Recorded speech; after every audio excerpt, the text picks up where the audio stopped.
Salut mes petits farfadets, c'est Bob Zombie, un peu moins gros mais toujours aussi beau. Quel plaisir de vous retrouver pour une nouvelle Geek Room, le podcast nocturne diffusé aux heures où personne n'écoute, comme le disait Francis Cabrel, qui se fout des convenances et qui parle de tout et de n'importe quoi, et pas seulement de comics vintage, comme le reste de l'année sur cette chaîne. Alors je précise bien que c'est un podcast et que l'émission ne sera pas travaillée visuellement comme d'ordinaire, parce que je suis en vacances, et je viens juste taper la causette avec vous ce soir pour quelques geekeries sorties de derrière les fagots. Mais trêve de billevesées et autres considérations oiseuses, je vous propose d'entrer directement dans le vif du sujet, tout de suite, après le générique.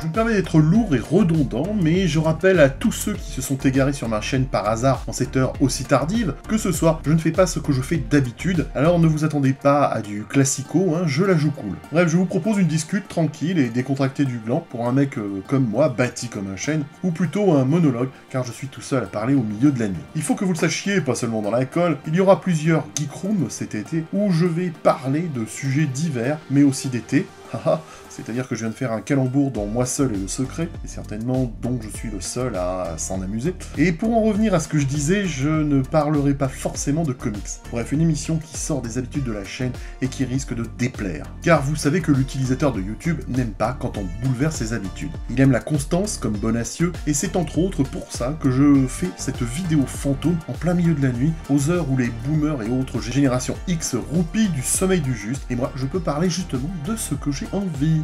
Mais je me suis suffisamment appesanti sur ces explications et sans plus tarder, parce que cette introduction est vraiment déjà très longue, je vous propose d'aller dans le fond du fun.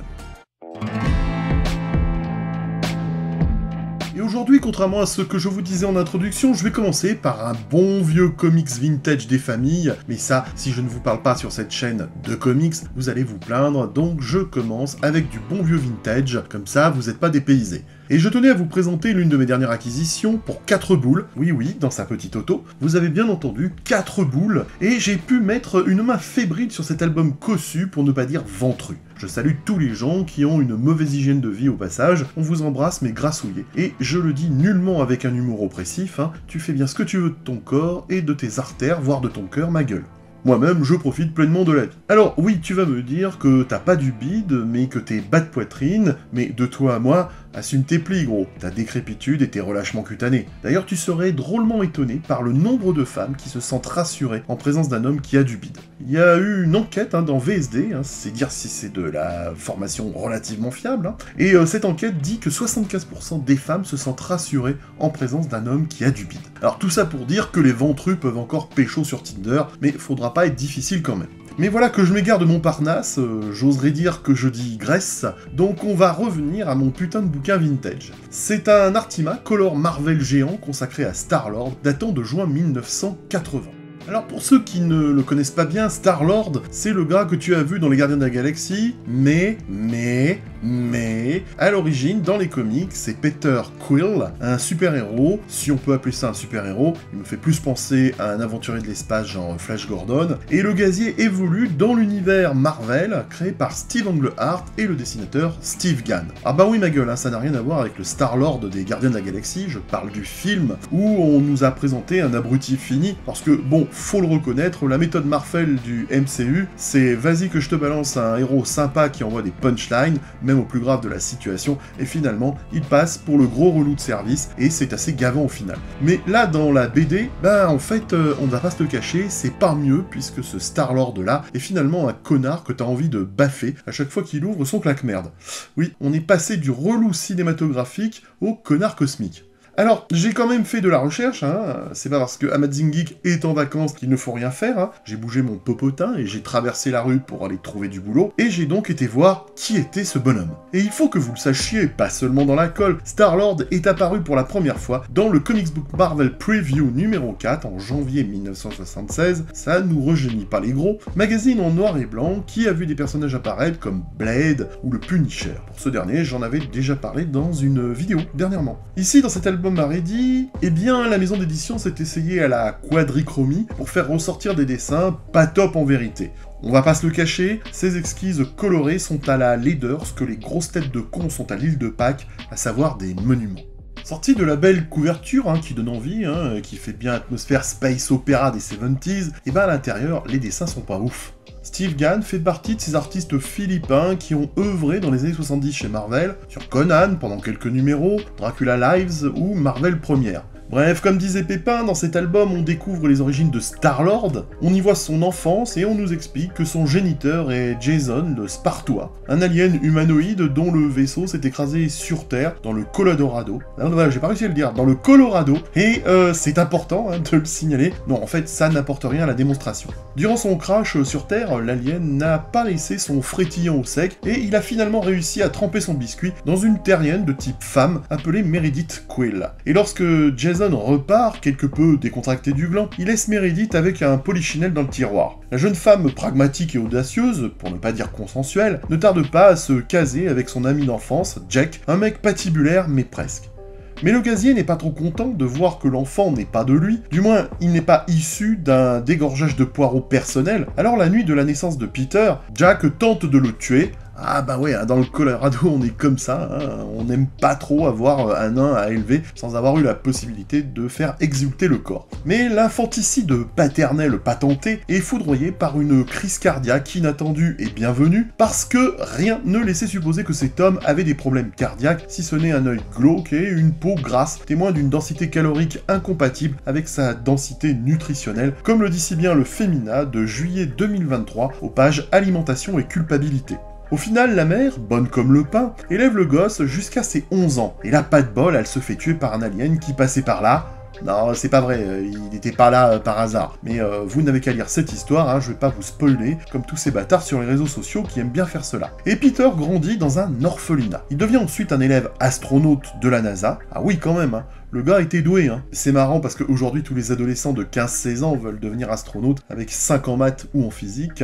Non mais les petits gars, à l'image de Peter Quill, vous n'avez aucune chance si vous n'avez pas été élevé dans un orphelinat, condition sine qua non pour réussir. Du moins, c'est ce que suggère cette histoire. Alors, un conseil, ne croyez pas tout ce qui se dit dans les comics, parce que si Thomas Pesquet avait passé son temps à lire des comics au lieu de bosser ses maths, il serait probablement technicien de surface terrestre au centre de recherche de Toulouse-Matabio. Ce qui n'est pas dégradant en soi, mais qui reste très terre à terre par rapport aux ambitions qu'affichent aujourd'hui sans vergogne nos adolescents insouciants et déconnectés de la réalité. Bon, et puis si vous n'êtes pas un hybride terrien spartois, avec une force incroyable, ça risque d'être chaud quand même.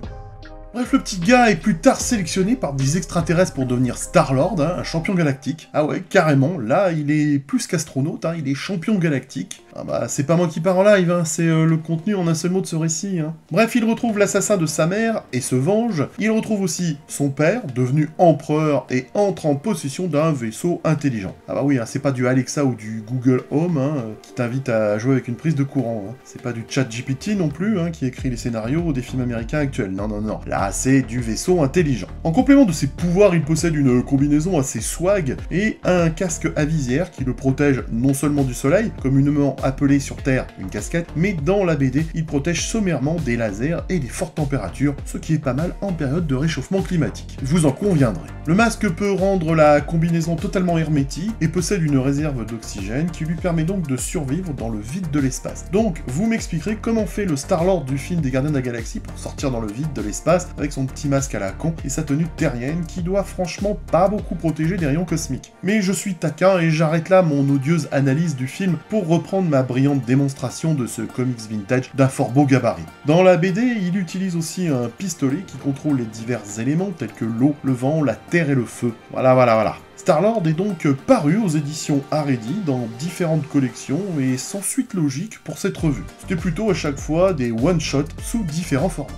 Vous noterez également que cet album contient un autre récit appelé Le glaive dans une étoile de Mill Bantlow, Ed Hannigan, Craig Russell et Rick Bryant, et une histoire dégueulasse et malaisante, comme disent les bobos, appelée Les mouches de Jerry Conway, Paul Kirchner et Ralph Reese. Cet album est collector et peut rappeler bien des souvenirs nostalgiques. Je n'ai pas été transporté personnellement par un grand enthousiasme à la lecture de ce récit, car le personnage est exécrable et n'a rien pour être un héros positif. C'est un connard, du moins dans ce premier récit, et j'imagine qu'ensuite on a dû retoucher ses origines et son caractère, et puis je ne kiffe pas trop les dessins en quadrichromie. Bref, rien à voir avec le Star-Lord du MCU, mais bon, j'étais curieux de connaître ses origines story dans les comics. Voilà, je tenais quand même à vous montrer cet album qui reste collector, ça ne fait pas mal au sein d'y jeter un coup d'œil. Et d'ailleurs parti dans la lancée, j'ai investi dans le troisième album proposé par Haredi en septembre 1982 qui s'appelle L'Arche de l'Espace. C'est un récit tiré du Marvel Preview numéro 18 en 1979, écrit par Doug Moench et bizarrement Haredi crédite Gene Colan au dessin, alors que sur les différents sites que j'ai consultés, on nous dit que c'est Bill Sienkiewicz, ce que je suis plus porté à croire car je ne reconnais pas vraiment le style de Gene Colan dans ses dessins. Les dessins cette fois-ci fort agréables, tout comme la couverture hyper putaclic qui sent bon les représentations du space opéra des 70s. Le héros a une tenue sobre la solace, mais la nénette, en tenue d'Ève accrochée à sa jambe, fait le café. T'as envie de mater le bouquin, et même si c'est de la publicité mensongère, l'intérieur est chouette. Les dernières pages ont un récit court ou visiblement charcuté par Haredi, d'après ce qui se dit ici et là sur les forums, où on voit les origines de la naissance de Star-Lord, et visiblement, ça serait du John Byrne.